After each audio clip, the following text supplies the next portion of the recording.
죽어 있는 사람들 중에서 살리심으로써, 다시 부활시키심으로써 예수님이 그리스도라고 하는 것을 알려주셨다고 하는 것입니다. 즉 부활을 통해서 우리의 복음과 믿음은 시작되는 거예요. 부활부터. 우리가 복음이 뭔가, 뭘 어떤 믿고 구원받는다고 하는 게 뭔가를 이렇게 생각할 때에 항상 우리는 그냥 습관적으로 부활을 통해서 하는 거예요. 부활을 통해서. 이 사도 바울이 이 말씀을 왜 하느냐, 어떻게 하게 되느냐. 예수님을 믿지 않던 시절 사도 바울은 핍박하고 있었잖아요. 그죠? 예수 믿는다고 하는 사람들 다 핍박을 했어요. 그랬다가 그날도 다메섹에 있는 어떤 예수 믿는다고 하는 그리스도인들, 크리스찬들 다 잡아들이기 위해서 체포영장 발부받아가지고 다메섹에 있는 곳으로 가고 있었습니다. 사내들인 공회에서 체포영장 받잖아요. 공식적인 체포영장을 받았어요. 성경에 나오죠. 그래가지고 그 체포영장을 발부받아가지고 이제 다메섹에 있는 크리스찬들을 다 잡아들이기 위해서 체포하기 위해서 가고 있었는데, 보세요. 거기 사도행전 9장 3절 보면 사도행전 9장에 사도 바울이 예수님을 만난 장면이 나옵니다. 보세요. 사울이 길을 가다가 다메섹에 가까이 이르렀더니 갑자기 호련히 하늘로부터 빛이 쫙 이렇게 마치 무대에 이렇게 각광이라고 하잖아요. 무대에 있는 주인공을 향해서 딱 빛을 비추듯이 하늘에서 빛을 쫙 사도 바울 일행을 향해서 비추는 거예요. 사도 바울이 얼마나 깜짝 놀랐겠어요. 땅에 엎드러져, 순간적으로 땅에 꼬꾸라진 거죠. 땅에 꼬꾸라져 가지고 딱 들으니까 소리가 들리는 거예요. 하늘에서 뭐라고 그래요? 사울아 사울아 너가 어찌하여 나를 박해하느냐 그런 거예요. 놀래가지고 주여 누구시니까? 당신 누구예요? 그랬더니 뭐라고 하냐면 나는 너가 박해하는 예수라 그런 거예요. 예수가 하나님의 아들이라는 둥, 예수가 죽음에서 부활해서 살아있다는 둥, 그래서 예수가 그리스도라는 둥, 막 이런 소리를 하는, 이 헛소리를 하는 소리들을 하는 사람들 다 잡아들이기 위해서 체포영장 발부받아가지고 지금 가고 있는데 하늘에서 소리가 나는 네가 핍박하는 예수야 이렇게 얘기하시는 거죠. 난 이렇게 부활해가지고 하늘에 살아있다 이렇게 하신 거예요. 하늘에 살아있다 지금. 사울이 얼마나 놀랐겠어요. 얼마나 충격받았겠어요. 예수가 하나님의 아들이다고? 예수가 부활해서 하늘에 살아있다고? 하늘로 올라가서 하늘에 살아있다고? 이런 헛소리 하는 사람들 내가 다 잡아 죽일 거야 그러면서 자꾸 가고 있었는데 진짜 하늘에 살아계신 예수님이 나타나신 거예요.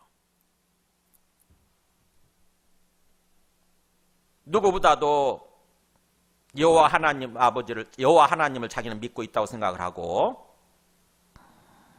여호와 하나님을 위해서 어떻게 보면 충성하는 거죠. 여호와 하나님을 위해서 자신이 자칭 하나님의 아들이라고 하는 그 예수, 또 그거를 믿고 따르는 사람들, 이것들을 다 잡아 죽이기 위해서 그야말로 사울도 그렇게 해서 죽지 않습니까? 스테반도 그렇게 해서 죽지 않습니까? 그렇게 다 잡아 죽이기 위해서 지금 가고 있었는데 진짜 하늘에 예수님이 살아계시는 거예요. 사울이 갖고 있던 모든 생각, 모든 지식이 다 뒤집어지는 거죠. 순간, 그죠? 완전히 갈아엎어지는 그런 순간 아닙니까? 얼마나 충격받았겠냐. 그래서 보면은 사흘 동안 보지도 못하고 먹지도 마시지도 아니하니라 이런 말이 나와 있어요. 사울이 얼마나 충격을 받았는지 지금 눈은 안 보이는 상태죠. 순간적으로 있고 하늘에서 내리쬐는 빛 때문에 눈이 멀어버린 상태예요. 그런 상태에서 이제 장님이 돼가지고 아무것도 먹지도 마시지도 않고 사흘 동안 고민하면서 깊이 생각하면서 묵상하면서 시간을 보낸 것입니다. 이게 뭔가 도대체 이게 뭔가, 내가 알고 있던 게 뭔가, 내가 믿고 있던 게 뭔가. 사흘 동안 그렇게 고민하다가 보세요. 사도행 그 다음 말씀 19절 보면 이제 사울이 다메섹에 있는 제자들과 함께 며칠 이렇게 지냅니다. 다메섹에 있는 그리스도인들이죠. 이미 예수 믿고 있는 사람들과 함께 교제하겠죠. 예수 맞습니다. 예수님이 죽으시고 부활하셔가지고 하늘로 올라가셔서 하늘에 살아계시는 거 맞습니다. 그거를 자꾸 뭔가 이게 제자들, 우리가 증인입니다. 우리가 목격자들입니다. 이렇게 얘기를 했겠죠. 그죠? 제자들이 그동안 예수님과 함께 다니면서 3년 동안 함께 다니면서 경험했던 것들 다 얘기를 해주겠죠. 그러고 나서 그래서 사도 바울의 이제 눈이 뜨이죠. 보세요. 즉시로 곧 그런 뜻이겠죠. 그리고 며칠 지난 다음에 곧 각 회당마다 회당에서, 그러니까 유대인들이 모여 있는 것이죠. 10명 이상 모이면은 회당이 하나 생기잖아요.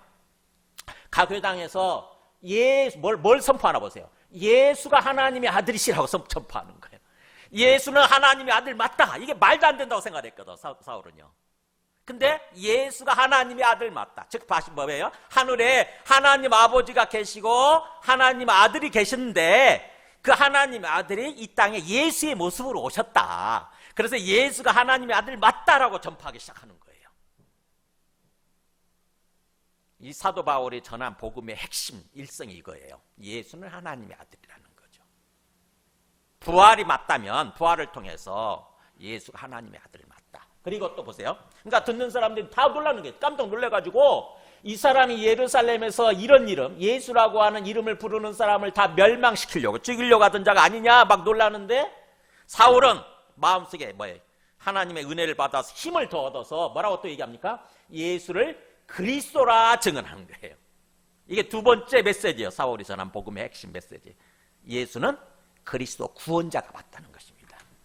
하나님 아버지께서 구약의 말씀에 우리를 구원하기 위해서 메시아를 보내준다고 그러셨는데 그 메시아, 예수가 그 메시아 맞다는 거예요. 그리스도는 메시아라는 거예요. 메시아, 구원자. 그래서 사도 바울이 복음을 전한 핵심이 예수는 하나님의 아들이시면서 그리스도라고 하는 거예요. 그러니까 우리가 제대로 알고 믿어야 되는 게 바로 이거예요. 예수님은 그냥 막연히 저 예수님 믿어요가 아니라 예수님 누군지를 알고 믿어야 되는 거예요.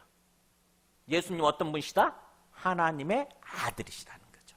하나님의 아들이 이 땅에 우리를 구원하시기 위해서 그리스도로 오셨다는 것입니다. 구원자로서 오셨다고 하는 거예요. 메시아로. 이게 복음의 핵심이에요.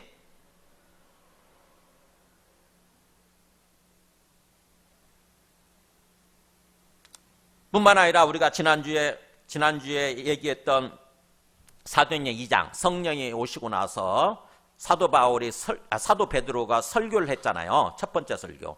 그 사도 베드로가 설교한 내용을 지난주에도 말씀드렸는데 다시 한번 볼게요. 사도행전 2장 30절 보면 먼저 사도 베드로가 뭘 얘기하나 먼저 보세요. 이 다윗 얘기를 하면서 다윗 시편 16편 말씀을 인용하면서 거기에 뭔가 내 영혼을 음부에 버림이 되지 않냐고 내 몸이 썩지 않게 될 거다라고 한 얘기가 나오는데 그게 다윗이 자기 자신을 놓고 한 얘기가 아니라 다윗은 선지자, 그는 선지자라 하나님이 이미 맹세하사 그 자손 중에서 한 사람을 그 위에 앉게 하리라 하심을 알고, 그러니까 자기 자손들 중에서 한 사람을 자기 왕의 자리, 하나님의 백성들의, 이스라엘 백성의 그 왕의 자리에 앉게 하실 거다라고 하는 그 말씀을 알고 미리 본고로 그리스도의 부활에 대해서 말하고 있었던 거다라는 것이죠. 그리스도의 부활을 얘기하는 거예요. 먼저 그리스도의 부활을 말하되 그가 음부에 버림이 되지 않고 그의 육신이 썩음을 당하지 아니하시리라 이렇게 말씀하신 거다. 그러니까 그리스도의 부활에 대해서 얘기하고 있었다는 거죠. 다윗이 음부에 버림이 되지 않고, 음부는 저승세계예요.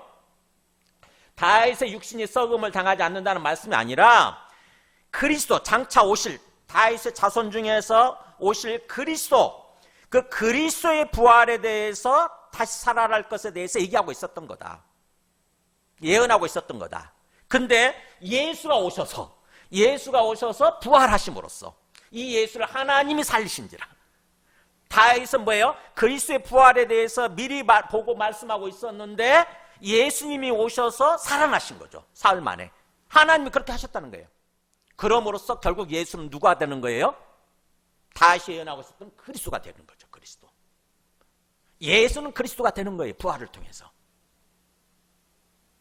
이게 베드로가 얘기하는 첫 번째 메시지고, 그 다음에요. 그 다음에 어떻게 이어지나 보세요. 그렇게 부활하신 다음에, 그래서 예수가 그리스도라고 하는 것을 알고 난 다음에, 그 다음에 거기서 끝나지 않죠. 보세요.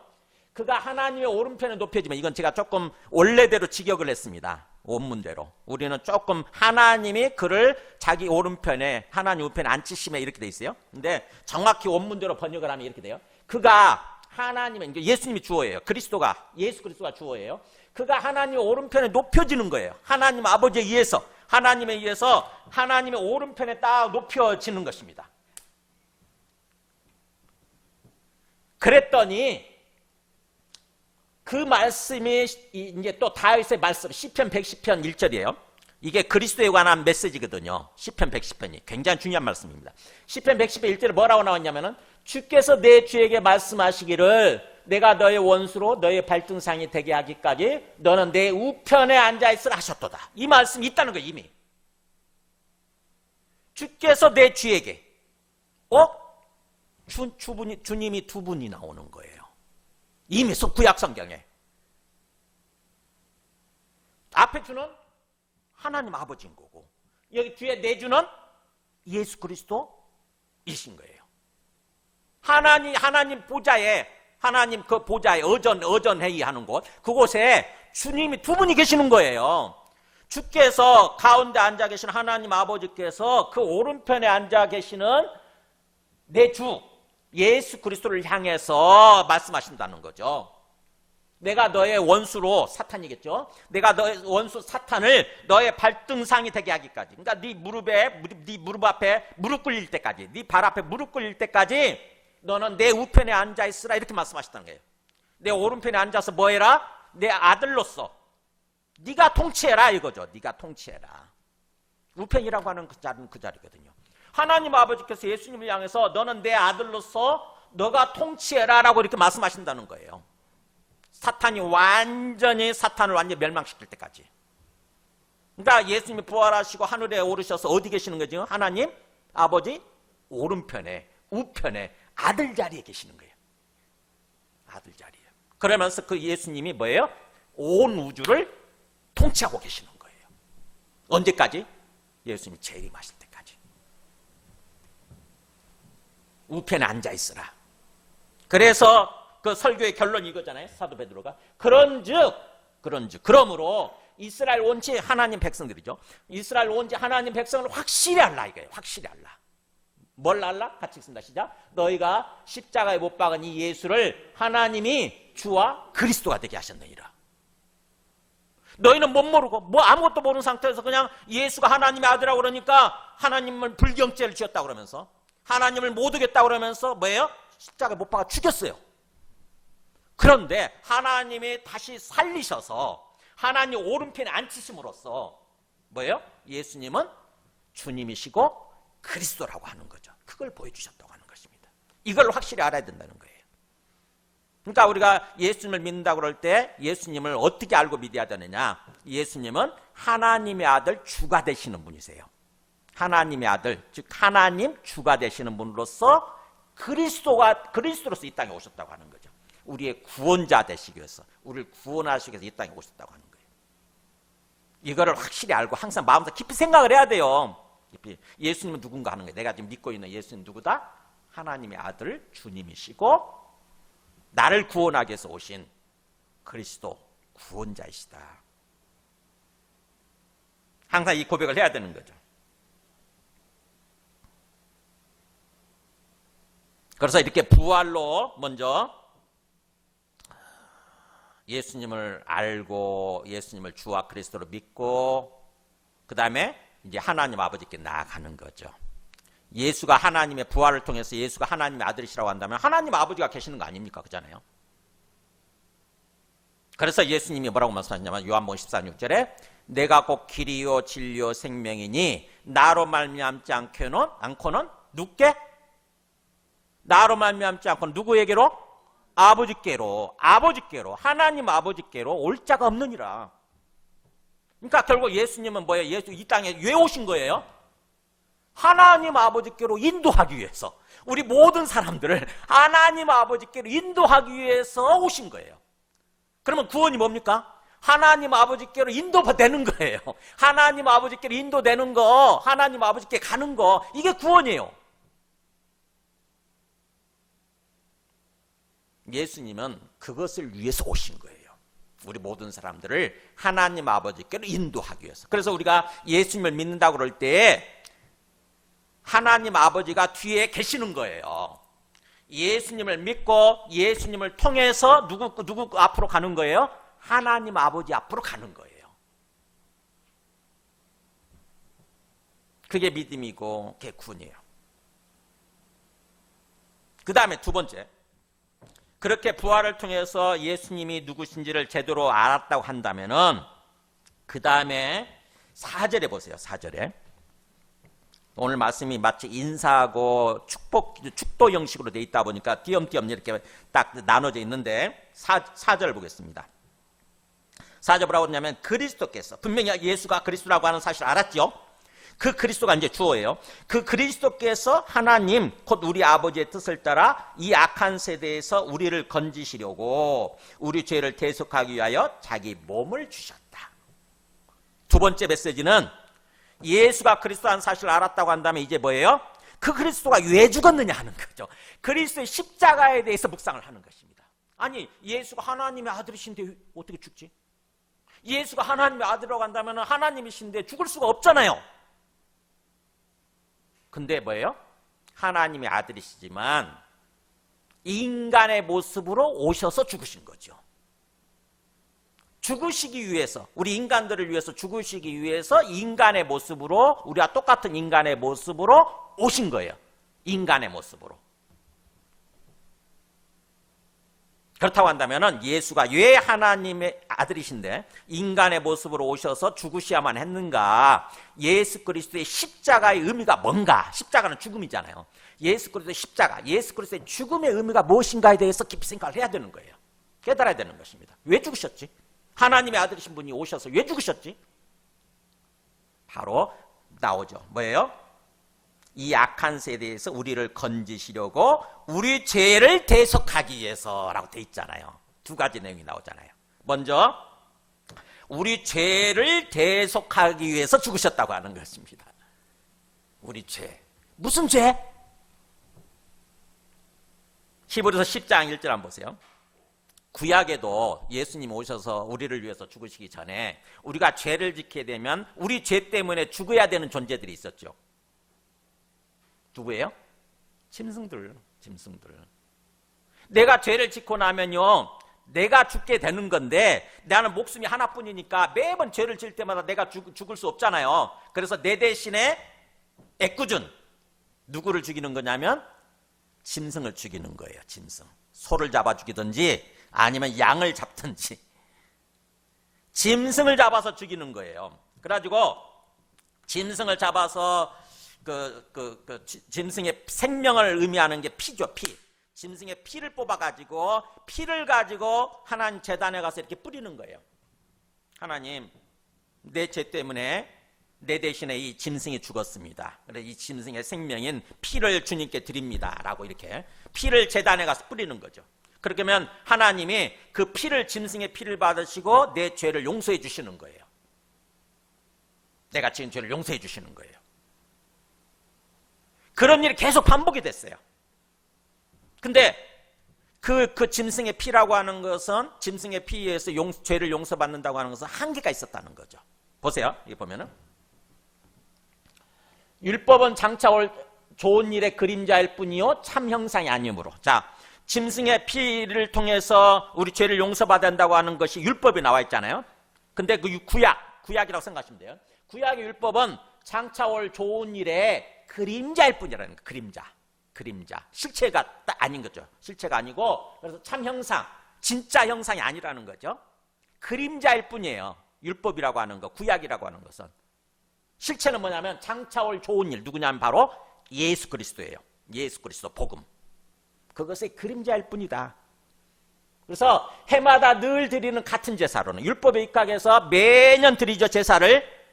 매년 드리는 제사로는 그 하나님께 나온 자들 언제나 온전하게, 이 말이 중요해요. 언제나 온전하게 할 수 없느니라.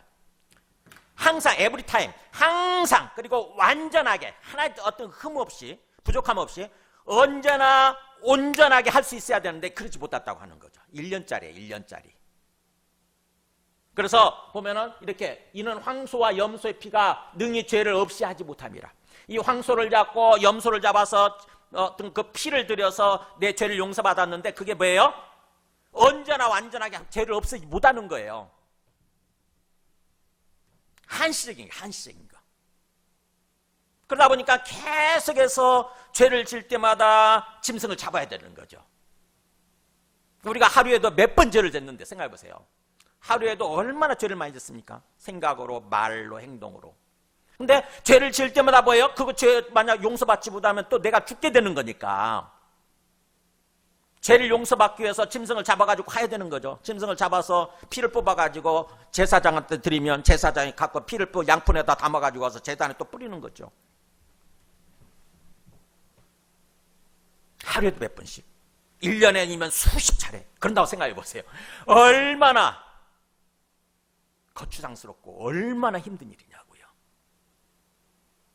근데 그렇게 하지 않으면 안 됐던 거죠.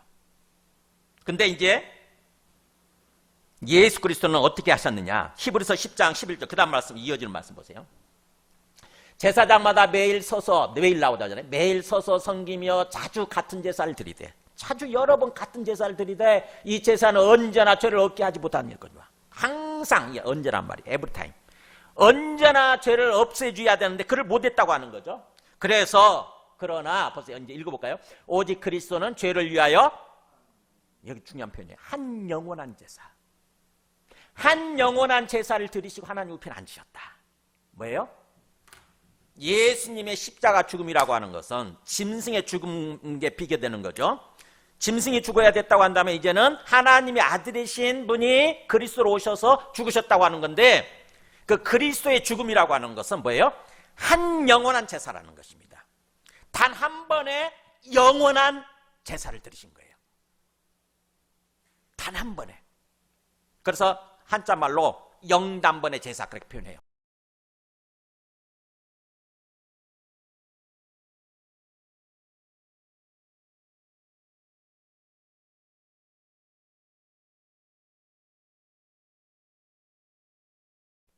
영단번의 제사. 그러니까 예수님의 십자가, 예수 그리스도의 십자가는 우리의 죄를 영원토록 온전케 만드는, 죄로부터 우리를 완전히 온전케 만들어 영원히 용서해 주시는, 영원히 용서해 주시는 그런 영단번의 제사, 제물이었다고 하는 것입니다. 그래서 우리 죄를 대속하기 위하여란 말이 그 뜻이에요. 우리 죄를 대속하기 위해서. 그럼 죄가 뭐냐? 사실은 하나님을 부인하고 떠난 죄예요. 죄의 본질은 항상 하나님을 부인한 거, 하나님을 떠난 거, 그것으로 말미암아서 이제 구체적인 죄를 짓게 되는 거죠. 우리가 또 말과 생각으로, 행동으로 간음하고 살인하고 훔치고 이런 구체적인 죄들을 짓게 되는 거죠. 파생적인 죄예요, 그 죄들은. 근데 가장 근본적인 죄는 뭐냐면은 하나님을 부인하고 떠나버린 거, 하나님을 하나님으로 인정하지 않고 믿지 않고 떠난 거, 하나님 앞을 떠난 거, 그 죄를 대속했다고 하는 것입니다. 이 대속이란 말 짧은 글씨로 되어 있네요. 원문에는 없으니까. 우리 죄를 위해서, 원래는 이렇게 되어 있어요. 우리 죄를 위해서. 근데 위해서란 말이 다른 성경에서는 대속이란 말이 나오니까 그냥 거기다 의역해서 넣었던 것 같아요. 어쨌든 우리 죄를 대신해서 갚아주셨다는 뜻이에요. 대속이란 말이 요즘 우리 예빈이 같은 세대들은 전혀 몰라요. 무슨 말인지. 한자 말이잖아요. 대신에 속자가 갚을 속자거든. 대신에 빚을 갚아준다고 그럴 때 대신해서 빚을 갚아주셨다, 대신해서 갚아주셨다, 그런 뜻이에요. 대속. 그러니까 예수님의 십자가 죽음이라고 하는 것은 우리가 치러야 되는데 우리의 죄를, 우리를 대신해서 대신 자기 생명으로, 자기 목숨값으로 갚아주셨다고 하는 거죠. 그래서 우리가 예수님을 통해서, 예수님의 십자가를 통해서, 예수 그리스도의 십자가를 통해서 우리 죄가 용서받게 되는 거예요. 이제 우리는 예수님만 믿으면 되는 거죠. 예수님을 믿는 믿음만 있으면 우리의 죄가 영원토록 완전하게 용서되는 것입니다. 떠나면 안 되죠. 믿음에서 떠나면 안 되죠. 예수님을 믿는 믿음 안에서 삶을 살아가게 될 때에 우리의 용서는 영원하고 완전한 용서가 되는 거예요.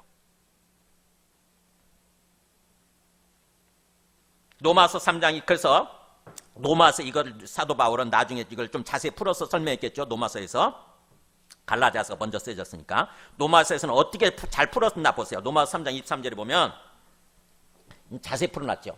모든 사람이 죄를 범하였으며 하나님의 영광에 이르지 못하더니 모든 인간이 하나님을 떠났다는 거잖아요. 모든 인간이 하나님을 떠나고 그래서 하나님의 영광에 이르지 못했어요. 항상 하나님 영광을 바라보면서 하나님의 영광을 누리면서 이런 삶을 살아야 되는데 그러지 못하더니 이제 그리스도이신 예수, 그리스도라는 표현부터 썼죠. 예수 그리스도라는 표현 쓰지 않은 게 아니라 그리스도이신 예수예요. 그리스도이신 예수 안에 있는 속량이란 말이 이게 대속입니다. 속량, 대속. 으로 말미암아 하나님의 은혜로 의롭다 하심을 얻은 자 되느니라. 이제 그리스도이신 예수님의 그 십자가 죽음으로 말미암아 우리 죄가 대속받아서 속량받아서 이제 우리 영혼이 의롭다 하심을 얻는 거죠. 너 이제 정상적인 사람이야. 너는 이제 죄가 없는 의인이야 라고 인침을 받는 거죠. 누구 때문에? 예수 그리스도의 죽음 때문에. 우리 예수 그리스도를 그냥 받아들이는 거예요. 나 대신 죽은 죽음으로. 내 대신 죽음으로 받아들이는 것입니다. 그랬더니 하나님의 아버지께서 우리를 바라보실 때 예수 그리스도가 하는 그 십자가를 배경으로 해서 우리를 바라보시는 거예요. 우리 자체는 죄인이지만 우리 죄를 대신해서 죽은 죄값을 갚아주신 예수 그리스도를 통해서 우리를 바라보시는 것입니다. 그래서 우리는 너는 이제 죄 없는 무죄한 의인이야 라고 인쳐주시는 거죠. 그렇게 불러주시는 것입니다. 그래서 이 예수를 나오죠. 자세히 설명하죠. 그 하나님의 그의 피로써 하나님 아버지께서 예수님의 피로써 예수님의 죽음이잖아요. 십자가 죽음. 예수님의 피로써 믿음으로 말미암나 우리가 믿을 때 그런 뜻이에요. 우리가 중간에 믿을 때 중간 과정에 믿음이 필요한 거죠. 우리가 믿을 때 화목제물로 세우셨다 나오잖아요. 화목제물. 그러니까 우리가 믿으면 뭐예요? 하나님을 부인하고 하나님을 떠났었는데 하나님과 분리돼서 살고 있었는데 뭐예요? 하나님과 관계를 다시 회복하는 거예요. 하나님과 관계를 다시 회복하는 거예요. 이게 화목제물이에요. 화목제물. 그래서 예수님의 십자가 죽음이라고 하는 것은 예수님의 목숨이라고 하는 것은 하나님과 우리를 화해시켜주는 화목제물이다. 화목제물. 이 얘기를 하는 것입니다. 그래서 두 번째 메시지는 뭐예요? 첫 번째 메시지가 부활을 통해서 예수가 그리스도라는 사실을 알았다고 한다면 이제 두 번째 메시지는 그 그리스도가 십자가에서 죽으신 의미, 왜 죽었는지 바로 우리 죄를 대속하기 위해서 죽으셨다고 하는 것을 알아야 된다고 하는 것입니다. 그래서 내 죄가 용서되어지고 이제 예수 그리스도의 십자가를 통해서 내 죄가 용서받고 이제 그렇다고 한다면 우리가 이제 하나님과 관계를 회복하고 하나님과 화목하고 이제부터는 어떻게 돼요? 하나님께로 돌아와서 하나님과 함께하는 삶을 살아야 되는 거죠. 그래서 우리 본문에서 보면은 이 악한 세대에서 우리를 건지시려고 한 말이 나오잖아요. 이 악한 세대에서 우리를 건져주시려고. 이게 어떤 의미예요? 이 악한 세상 사람들이 지금 이라는 말이 원래 좀 번역을 간단하게 해버렸는데 우리 앞에 현존하는 그런 뜻이에요. 우리 앞에 지금 현재 현존하는 이 세상 사람들이에요. 우리 앞에 딱 버티고 서 있는 이 세상 사람들로부터 이 사람들은 악한 사람들이에요. 하나님을 인정하지 않고 하나님을 부인하고 오히려 마귀를 따라서 살고 있는 자기 욕심 때문에 자기 이기적인 욕망 때문에 하나님을 부인하고 마귀 말에 순종하면서 마귀를 따라서 살고 있는 이 악한 사람들, 이 죄악된 사람들, 이 사람들로부터 우리를 건져내시려고 그랬다는 거죠. 우리를 죽여가지고 천국 보내려고? 그게 아니잖아요. 그죠? 뭐예요? 지금 악한 세상 사람들과 함께 섞여 살지, 그들과 함께 어우러지고, 그들과 함께 죄악된 어떤 삶을 살고 그러지 않고, 뭐예요? 거기로부터 빼내기 위해서, 건지시로 간 말이 엑사이레오 해가지고, 구출하다 이런 뜻이에요. 빼내다, 구출하다. 세상 사람들로부터 우리를 빼내기 위해서. 마치 물에 빠지면 건지는 거 있잖아요. 그 표현을 쓰고 있는 거죠. 물에 빠졌으면 막 건져내는 거잖아요. 이렇게 딱 목 잡아가지고 어디 뭐 멱살을 잡거나 팔을 잡아가지고 끄집어내지 않습니까? 그러는 것처럼 우리가 지금 세상 사람들 쪽에 죄악된 사람들 속에 그 속에 푹 들어가가지고 죄악된 삶을 살고 있는데 거기로부터 우리를 구출해내기 위해서 거기서부터 우리를 건져내기 위해서 빼내기 위해서 그렇게 하셨다는 거죠. 그럼 하나님의 예수님의 궁극적인 십자가 죽음의 목적이 뭔지 아시겠어요? 뭐예요? 세상 사람들로부터 빠져나와서 우리가 다른 삶을 살아야 되는 거죠. 다른 삶, 그게 거룩한 삶이잖아요. 거룩이란 말이 구별됐다 뜻이잖아요. 구별된 삶, 세상 사람들과는 다른 구별된 삶, 이제는 하나님께 속한 하나님의 백성다운 삶, 하나님의 자녀다운 삶, 그런 삶을 살도록 하기 위해서 이렇게 하셨다고 하는 거죠.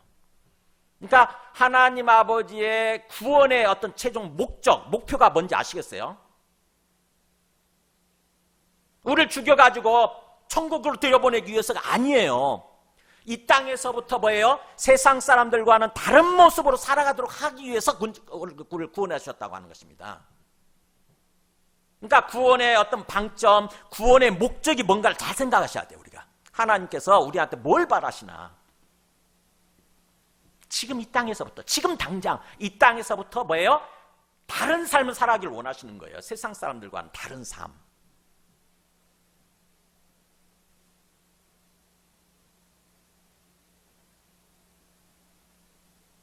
이 악한 세상에서 우리를 건지시려고. 그래서 두 번째 메시지는 뭐예요? 십자가를 통해서 그리스도의 그 죽음의 의미가 무엇인지, 그리스도의 죽음의 목적이 무엇인지, 십자가의 죽음의 의미를 깊이 생각해야 된다고 하는 것입니다. 구원의 의미죠. 어떻게 보면 우리가 구원받았다고 그럴 때 구원의 의미를 깊이 생각하고 깨닫는 거죠. 우리가 공식적으로 기계적으로 들어가지고 예수 믿으면 구원받는데, 구원받으면 죽어서 천국 간다더라. 죽어서 자꾸 내세 지향적인 그런 삶을 제가 볼 때는 80-90% 지금 그리스도인들의 80-90%가 그렇게 생각을 하는 것 같아요. 아까 오카는 목사님 저 얘기 있잖아요. 저거를 댓글을 제가 봤어요. 자, 어떻게 보면 굉장히 충격적인 얘기 아닙니까? 그잖아요. 30년 동안 내가 목회하고 보니까 공식적으로 들었던 어떤 죽어서 천당 가는 거, 죽어서 천국 가는 거, 그게 전부가 아니더라. 이렇게 얘기를 하니까는 그 댓글 반응이 어떨까 제가 봤어요. 아니나 다를까? 난리 났어요. 뭐 이 양반 무슨 이상한 소리 안 해? 그러면서. 그만큼 우리의 어떤 선입견, 고정관념이 있다고 하는 것입니다. 복음이 뭔지, 구원이 뭔지에 대해서. 그냥 잘못 아는 거죠. 그러다 보니까 그리스도인들임에도 불구하고, 예수님 믿고 구원받았다고 하는데도 불구하고 삶이 세상 사람들과 다를 바 없는 거예요. 우리 마음의 초점이 다른 것에 맞춰져 있으니까. 죽어서 가는 세상에 맞춰져 있으니까 이 땅에서는 내가 뭐 아무 생각 없이 아무렇게나 살아도 된다 생각을 은연중에 하는 거예요. 은연중에. 세상 사람들과는 내가 다르게 살아야 돼. 뭔가 구별된 삶을 살아야 돼. 하나님의 백성다운 거룩한 삶을 살아야 돼. 이런 생각 안 하는 거예요. 전혀. 그러니까 세상 사람들 앞에서 우리가 빛과 소금의 역할을 못하는 거죠. 그래서 하나님의 영광을 오히려 가리는 삶을 사는 거예요. 하나님 이름이 얼마나 욕먹습니까? 개독교래잖아요. 개독교, 기독교가. 집사가 아니라 잡사래, 잡사. 목사가 아니라 먹사래, 먹사. 세상 사람들이 그렇게 비판해요. 그렇게 우롱하고 조롱하고 하나님의 이름을 욕먹이는 거죠. 똑바로 살지 못해서 그래요. 똑바로 복음을 알지 못해서. 지금 사도 바울이 마치 인사 첫 마디인데도 불구하고 복음의 핵심을 짚어주잖아요. 이 악한 세대에서 우리를 건져주시려고, 이 악한 세상 사람들로부터, 우리 앞에 지금 당면하고 있는, 현존하고 있는 이 악한 세상 사람들로부터 우리를 구출해내려고, 우리를 구출해내려고 우리 죄를 대속해 주셨다고 하는 거죠. 우리 죄를 대신해서 갚아주셨다. 그것을 자기 몸을 주셨다고 하는 거죠. 그래서 마지막 메시지, 우리가 이렇게 진정으로 예수가 이 땅에 오신 하나님의 아들로서 주와 그리스도가 되신 것을 믿는다고 한다면, 그리고 또 예수님과 그렇게 보내주신 하나님 아버지를 믿는다고 한다면, 그래서 우리가 구원받았다고 한다면 이제 하나님께로 돌아온 거죠. 하나님께 돌아와서 하나님과 화목하고 하나님의 백성이 되고 하나님의 자녀가 되었다고 한다면 이 땅에서 우리가 어떤 삶을 사는 거냐? 3절 보세요. 3절. 2절 3절 보면 함께 있는 모든 형제와 더불어서 갈라디아 여러 교회들에게 우리 하나님 아버지와 주 예수 그리스도로부터 뭐가 있기를 원한다? 은혜와 평강이 있기를 원하노라. 사도 바울이 일종의 기도하는 거잖아요. 너희가 진정으로 믿고 제대로 알고 제대로 믿고 그래서 구원받아서 이제부터는 어떤 삶을 너희가 누리기를 원한다? 은혜와 평강을 누리기를 원한다 이거예요. 이 땅의 삶을 사는 동안 예수 믿고 구원받았으면 세상 사람들부터 빠져나온 거니까 내가 먹고 싶은 것도 제대로 못 먹고 뭔가 누리고 싶은 것도 못 누리고 굉장히 뭔가 힘든 삶을 사는 거네. 그것도 선입견이에요. 오히려 하나님께서는 우리에게 어떤 삶을 살기를 원하시냐면, 우리한테 어떤 삶을 주기를 원하시냐면 은혜와 평강이 있는 삶이에요. 은혜와 평강이 있는 삶. 우리 영혼이, 우리 마음이 느끼는 거잖아요. 은혜, 뭐예요? 은혜. 우리 마음속에 은혜, 뭐예요? 은혜가 없다고 그랬을 때 우리 은혜가 뭔지 참 애매해. 그레이스. 은혜가 말하기 쉬운데 참 설명하기 어렵죠. 저 사람 참 은혜롭게 생겼네. 저 사람 굉장히 뭔가 얼굴 표정을 보니까 은혜 받았네. 어떤 때 그래요? 네, 그 사람 속에 자기 자신을 고집하는, 자기 생각을 고집하고 막 자기 이기에 어떤 욕망을 막 욕심을 막 내세우는 그런 모습이 없는 거잖아요. 뭔가 표정이 온유하고 표정이 뭔가 밝고 그러면서 뭔가 은혜, 어떤 사랑이 있고 긍휼이 충만한 모습, 자비로운 모습, 자기 자신의 어떤 그 자아가 빠져나간 모습, 이런 모습이 은혜 아닙니까? 그잖아요. 하나님이 주인이 되셔서 하나님 모든 것을 베푸시는, 그래서 하나님으로 말미암아 내 모든 필요가 채워지고 오직 완전히 하나님을 따라서 살아가는 그런 삶이 이게 은혜니까. 내가 주인 되어서 막 내 것을 고집하고 조금씩도 잃지 않기 위해서, 조금도 뺏기지 않기 위해서 막 뭔가 이렇게 아등바등하면서 사는 모습이 이 은혜의 반대말이잖아요. 근데 뭐예요? 하나님께서 살아계시고 하나님이 주인 되시고 하나님에 대해 삶을 인도해 주시니까, 모든 것이 하나님께 맡겨져 있으니까, 하나님 손에 달려 있으니까 나는 뭐예요? 내 생각을 고집하지 않고 사는 거죠. 하나님께 맡긴 모습으로, 편안한 모습으로, 어떻게 보면 얼굴 표정이 편안하고 안온한 그런 모습으로 사는 거예요. 그래서 내 마음속에 뭐예요? 깊은 어떤 그야말로 은혜와 감동이 있는 거죠. 그게 은혜예요. 그러면서 평강, 또 평강은 뭡니까? 샬롬의 샬롬, 히브리어로 샬롬의 번역이, 샬롬이 있기를 원하노라. 하나님께서 막 베풀어 주신 은혜가 충만하게 되면 자연스럽게 우리 마음이 뭡니까? 평안함을 느끼잖아요. 이 평강, 샬롬을 평안, 마음의 평안으로 번역하기도 하고, 또 뭐예요? 뭔가 일이 형통하고 순조롭게 풀리는 게 이게 샬롬이거든요. 하나님께서 주관하시고 역사해 주시다 보니까 자연스럽게 순적하게 딱 풀리는 거예요. 막 아둥바둥 되지 않아도, 내가 막 아둥바둥 되지 않아도 그냥 자연스럽게 순조롭게 쫙 뻗어나가는 거예요. 그러면서 우리 마음에는 평안이 있는 거예요. 그러면서 사람들과 관계에 있어서도 막 다투고 불화하고 그러지 않고 뭐예요? 관계가 화목한 거예요. 그게 평강이라고 하는, 이 샬롬이라고 하는 단어의 어떤 뜻이에요. 종합적인 단어죠. 우리가 뭔가 나 잘 살고 있냐? 그러면 그래 나 잘 있어. 그게 샬롬이에요. 샬롬. 우리가 인사할 때 안녕하세요 할 때 그 안녕, 그게 샬롬이에요.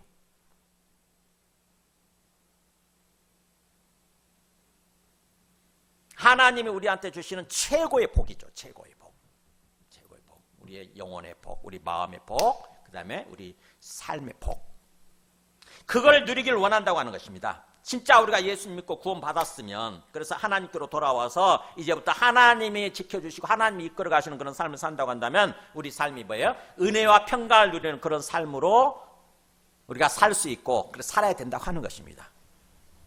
은혜와 평강을 누리는 삶.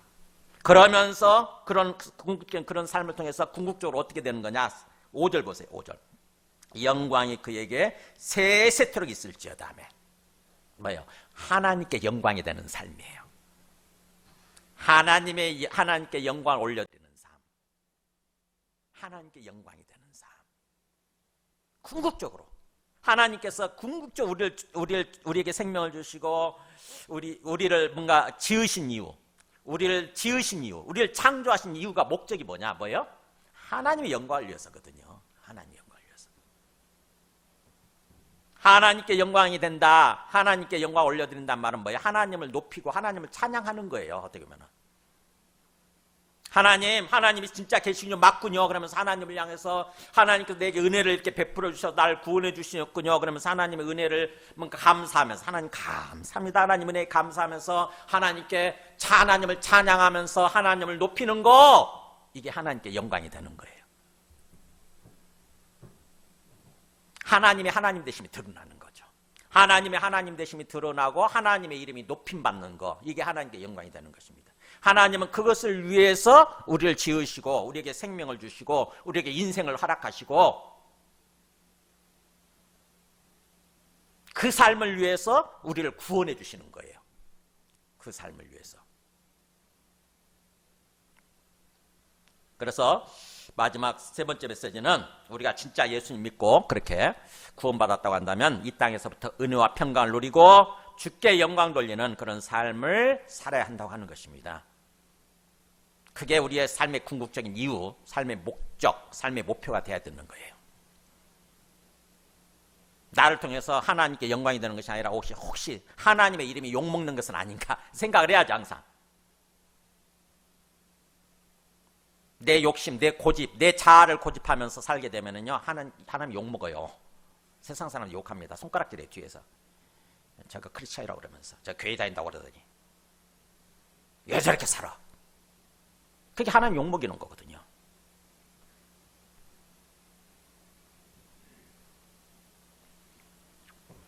자, 말씀을 정리합니다.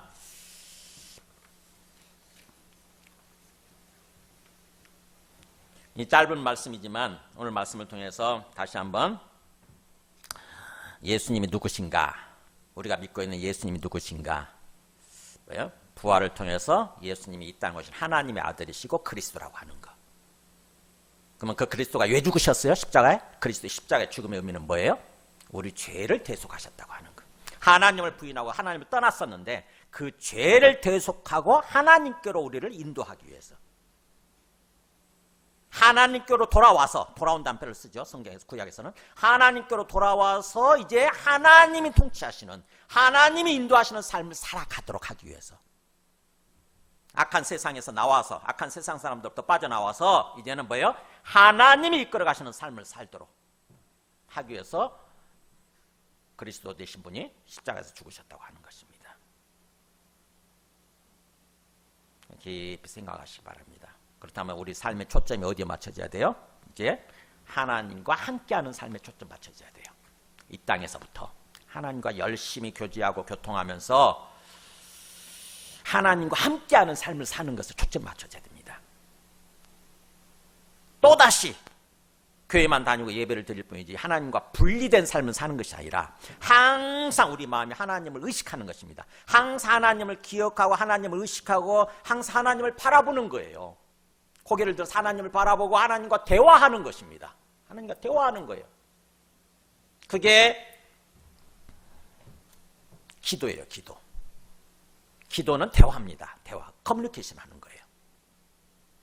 하나님께 돌아왔으면 서로 담쌓고 사는 것이 아니라 대화해야지. 그렇잖아요. 하나님과 대화하면서 계속 하나님과 의사소통, 커뮤니케이션 하면서 하나님을 사랑하고 하나님을 경외하는 모습으로 사는 거예요. 계속 이 땅에서. 그러면 점점 우리의 생각이 바뀌고 우리의 인격이 바뀌고 점점 내 내면의 형상이 하나님의 형상화 되어져 갑니다. 옥하는 목사님 말씀하신 게 그거예요. 하나님과 교통하면서 하나님께 돌아와서 하나님과 교통하면서 삶을 살았더니 점점 내 속사람이 마귀적인 모습에서 이제 하나님 형상으로 자꾸 회복이 돼가는 거예요. 하나님적인 모습으로. 하나님 그걸 원하신다는 거죠. 그 구원을 원하신다는 거죠. 그래서 우리의 초점이 진짜 예수님 믿고 구원받았다고 한다면 우리의 초점은 거기에 맞춰져야 되는 거죠. 하나님과 함께하는 삶. 매 순간 매 순간 항상 하나님을 기억하고, 그래서 뭔가 바뀌어야 돼. 우리가 뭐 10년 전, 3년 전, 1년 전하고 뭔가 지금의 모습이 좀 바뀌어 있어야 돼. 조금이라도 변해야 돼. 그게 예수 믿고 구원받은 사람들이에요. 10년 전의 모습이나 3년 전의 모습이나 1년 전의 모습이나 지금 모습이나 똑같다. 조금치도 변한 게 없다. 심각하게 의심해 봐야 돼요. 진짜 내가 예수 믿는 거 맞나? 진짜 내가 예수 믿고 구원받은 거 맞나?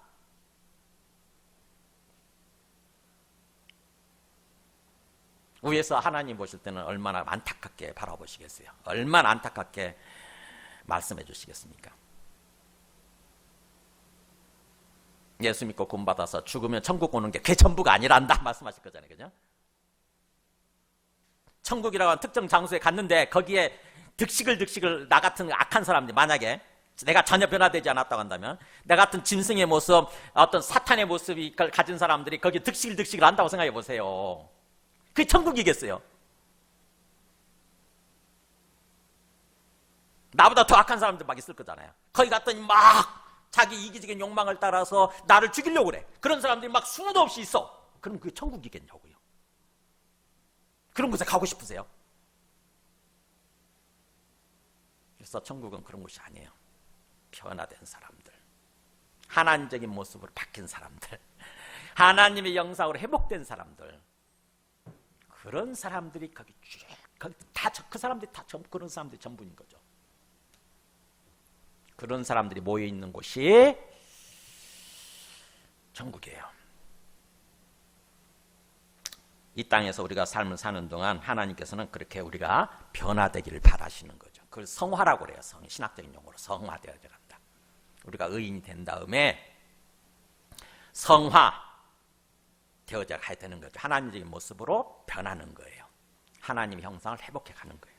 그래서 이 땅에서 삶의 초점을 거기에다 맞추시기 바랍니다.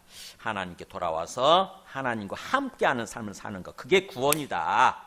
그것을 위해서 자기 아들을 보내셔서 우리 죄를 대속하게 하시고, 그 아들을 통해서 우리를 하나님께로 다시 회복시키는 거, 회복시켜 주셨다. 하나님의 백성이 되게 해주셨다라고 하는 것을 생각하고 기억하시기 바랍니다.